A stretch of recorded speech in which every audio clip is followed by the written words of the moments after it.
السلام عليكم. اخباركم ايه؟ يا رب كله تمام. في حدثين، انا عارف انا متاخر جدا عن الموضوع ده، بس يعني انا كنت عايز بجمع شويه معلومات اكتر عن الموضوعين ده. الموضوع الاول طبعا النادي الاهلي يعني عامل معانا انجاز رهيب جدا ان هو دخل كاس العالم للانديه. وكاس العالم ده هيتلعب في امريكا، هنا هيتلعب في ميامي وهيتلعب في نيوجيرسي، في فلوريدا، يعني ميامي فلوريدا ونيوجيرسي.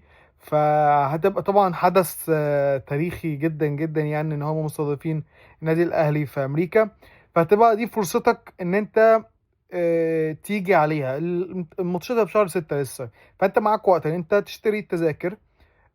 حتى لو تيكت واحد، يعني حتى لو تيكت واحد ممكن تشتري تيكت واحد، ممكن تقدم على سياحة. هو عشان تسافر تتفرج على الماتش وهكذا، يعني لازم يكون معاك التيكت، ولازم يكون معاك طبعا كشف حساب محترم، وده الموضوع ده سهل مش صعب. رقم 3، انت تقدم على فيزة السياحة وتخش. وطبعا انا بساعد جدا في موضوع الكوتشنج بتاع السفارة، تقول ايه وما تقولش ايه وتقول ازاي. وبالنسبة للسياحة انت ممكن تتكلم عربي عادي، مش محتاجين، هي مش لاحظين فزلكة، يعني هو العربي عادي. الحدث التاني طبعا وانتوا كده كده عارفينه، اللي هو حدث كاس العالم، من امريكا مستضيفه كاس العالم اللي هو الفيفا. فهيتلعب برضو في امريكا 2026. وده انسب وقت ان انت تقدم على حاجه اسمها فالنتيرنج. الفالنتيرنج ده انت بتتطوع في الفيفا، ان انت تشتغل مع الفيفا في المطوشه بتاعت كاس العالم. فدي تبقى حاجه كويسه جدا جدا، ان انت لو دخلت على الفيفا دوت كوم، هتخش تقول فالنتيرنج، هتلاقي في فالنتيرنج التطوع، تقدر ان انت تقدم وتحط بياناتك وهم هيقبلوك.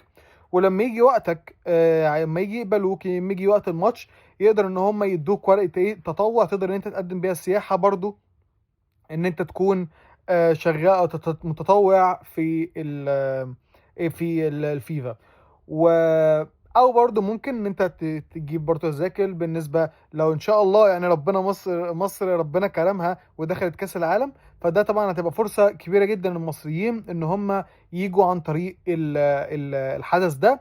بس طبعا مش كل الناس تتقبل، بس القرار من الفيفا متعاقده مع امريكا بتقول انها مش هتصعب الفيزا. بس انت في نفس الوقت مش معنى ان انت معاك التيكت فانت معاك ان انت تطلع على طول، لا.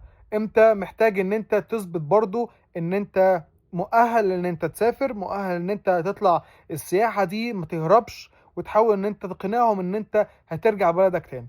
تمام. دي النقطة الأساسية اللي أنا عايز أتكلم عليها بالنسبة لنقطة الحدثين الجايين.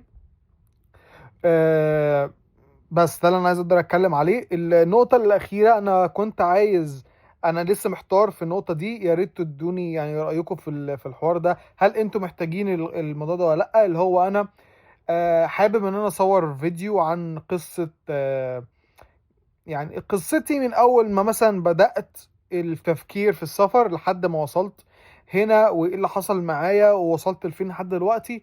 آه، لو انتوا حابين الموضوع ده ممكن نصوره، ممكن هيبقى الاجزاء ان هو يبقى طويل شوية، بس هحاول اختصر على قد ما اقدر. واحاول انزل فيديو، فعايزين تقولوا لي في الكومنتس ايه، يعني هعمل ده ولا لا. وان شاء الله برضو في فيديو تاني في دماغي، ان انا عايز اتكلم عن السفارة والحاجات ان انت تعملها في السفاره، ده ممكن تساعد ناس كتير جدا في ان هي يفهموا السفير بيفكر ازاي والسفير بيعمل ايه. بس وان شاء الله يا جدعان اشوفكم في حلقات تانية. انا عارف انا متاخر عليكم، بس ان شاء الله كله هينزل قريب. وهحاول ان انا اظبط برضو ايه، ان هو على الاقل كل مرة فيديوهين في الاسبوع ولا فيديو في الاسبوع على الاقل، برضو ان الوقت مش مساعد يعني معايا شويه. بس وان شاء الله اشوفكم، يعني السلام عليكم.